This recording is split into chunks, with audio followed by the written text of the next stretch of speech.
Nós estamos de volta com o Jornal Cidade em Notícia. Eu já recebo a minha amiga advogada previdenciarista Marcela França. Neste Dia Mundial do Autismo, nós vamos tirar as dúvidas dos nossos telespectadores se o autista tem direito ou não à aposentadoria. Doutora Marcela França, mais uma vez, é um prazer recebê-la aqui em nossos estúdios e hoje um dia especial do reconhecimento de quem tem o transtorno do espectro autista, principalmente dos direitos. E já começo, te dando boas-vindas e fazendo a pergunta: existe a possibilidade da aposentadoria por autismo? Existe, Fábio. É a conhecida aposentadoria da pessoa com deficiência, desde que esse autista preencha os requisitos para a concessão desse benefício, seja a idade ou tempo de contribuição. Lembrando que a aposentadoria da pessoa com deficiência, qual que é o aspecto mais importante? É que a perícia, que é multidisciplinar, que é psicossocial, além da médica, ela detecte as barreiras que esse autista encontra no seu dia a dia, seja na sua vida profissional, sua vida social e também na sua vida pessoal. E tem uma contribuição mínima, doutora, para poder conseguir se aposentar por autismo. Qual que seria o tempo de contribuição? Seria na aposentadoria por idade, o tempo mínimo de contribuição para a mulher seriam 15 anos e para o homem também 15 anos. A mulher com 55 anos e o homem com 60 anos. Qual que é o bom disso? O bom disso é que a pessoa vai aposentar sem a influência do fator previdenciário. Essa pauta de hoje, ela foi pensada naqueles trabalhadores que contribuem para a Previdência Social, seja um servidor público, municipal, estadual ou federal, alguém que contribua de forma como autônomo ou contribuinte individual, o trabalhador rural e também para quem contribui para o INSS, como o CLT, de carteira assinada. Então, essa aposentadoria do PCD para autistas é para esse público. Agora, doutor, a gente sabe que existem vários tipos de autismo, graus, vamos dizer assim, que é o grau 1, 2 e 3, que é o leve, moderado e o severo. Qualquer tipo de autismo, qualquer grau, tem direito à aposentadoria ou não? Todos os níveis de autismo, eles têm direito à aposentadoria da pessoa com deficiência, aposentadoria do autista, desde que os requisitos estejam preenchidos e que nessa perícia fique detectado as barreiras desse trabalhador ou desse contribuinte para a Previdência Social. O autismo leve, ele é um pouco mais difícil de se detectar, mas tanto o moderado como o grave já são mais fáceis, independente do nível. O que é levado em consideração no momento da perícia são as barreiras que esse segurado tem no seu dia a dia. Doutora, eu estava conversando com você aqui antes do quadro, da sua participação aqui no Jornal Cidade em Notícia. Estava pesquisando na internet de 100 pessoas entre 40, 50 e 60 anos que são pesquisadas, 70 apresentaram o grau mais leve do autismo, que é o grau 1. Essas pessoas são muitas, a gente pode dizer que são muitas pessoas que estão sendo diagnosticadas, até porque antigamente a gente não tinha esse estudo feito pelos psicólogos, pelos psiquiatras. Aí eu te pergunto, muitas pessoas, vamos colocar 70%, têm o grau 1 de autismo. Elas conseguem se aposentar como PCD ou não? Sim, Fábio, mesmo que seja no grau leve. O que acontece? A pessoa, quando ela tem uma deficiência leve, porque o autismo leve é uma deficiência, ela já aprende a conviver com aquelas barreiras no dia a dia. Então, o que muitas vezes é difícil para essa pessoa com deficiência, para esse autista na perícia, é ele deixar claro para o médico perito e para a assistente social quais são as suas barreiras no dia a dia. Porque a pessoa com autismo, o diagnóstico pode ter sido tarde, mas ela nasce com autismo. Então, o tempo de contribuição que ela teria que ter, que são 15 anos, para aposentar por idade, e por tempo de contribuição, não tem um tempo mínimo, mas ela tem que estar com o quadro clínico fechado. É para aquelas pessoas que estão nessa faixa etária de 40, entre 50 anos, que estão para aposentar e podem usar os benefícios da aposentadoria da pessoa com deficiência por autismo mesmo leve.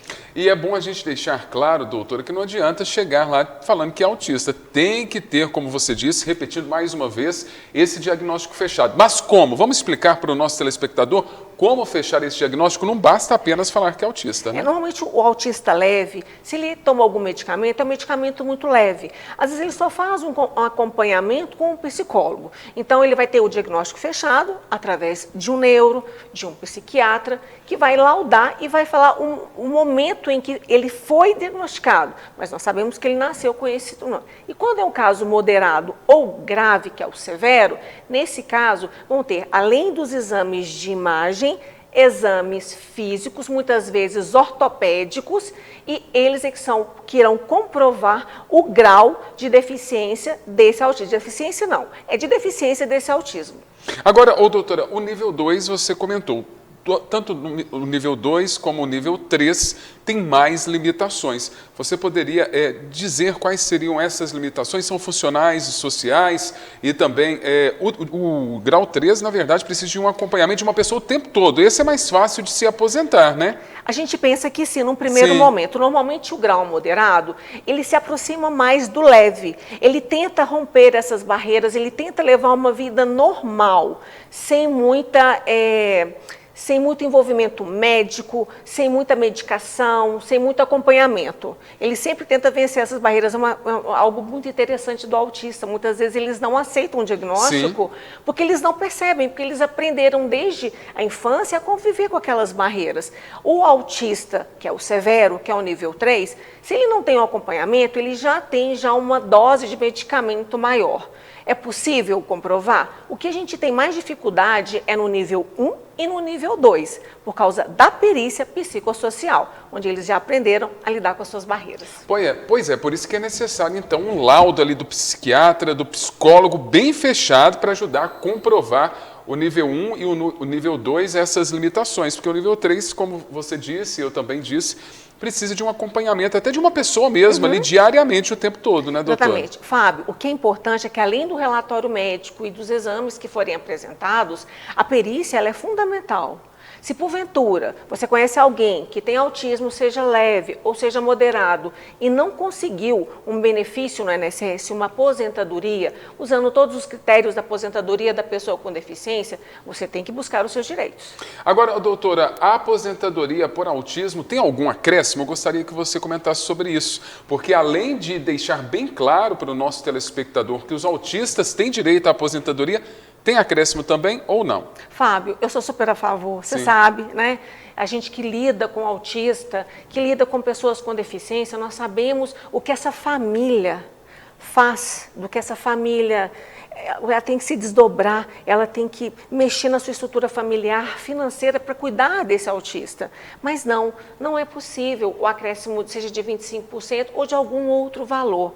Apesar de eu ser a favor, nós não temos nenhum projeto de lei que trabalhe a possibilidade desse acréscimo de 25%, pelo menos para o autista considerado severo. A única aposentadoria que dá direito ao acréscimo de 25%, que o STJ já bateu o martelo, é a aposentadoria por invalidez, que a pessoa está inválida para o trabalho. O autista, ele não é inválido, ele possui barreiras. Nós temos que deixar bem claro aqui no final do nosso bate-papo que o autista adulto, como nós mencionamos, até porque eu estava pesquisando, tem direito a essa aposentadoria, porque a gente sabe que os diagnósticos estão sendo tardios, né, nessa faixa etária aí dos 40, 50 anos, ou das crianças que pegaram uma geração mais aberta, com mais profissionais dispostos e que conhecem mais esse transtorno, estão fechando mais rapidamente o diagnóstico. Mas os adultos também, que podem ter alguma dificuldade, devem procurar um psicólogo, um psiquiatra, para poder fechar esse diagnóstico e procurar uma advogada previdenciarista, né, doutora? Exatamente, Fábio, o que é muito comum, por exemplo, essa semana eu recebi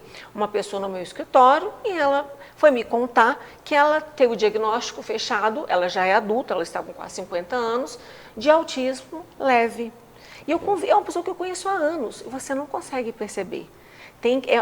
O autismo leve, até mesmo moderado, você tem que ter um olhar muito fino para poder identificar esse quadro. Então se você é adulto, você pode ter direito a esse benefício.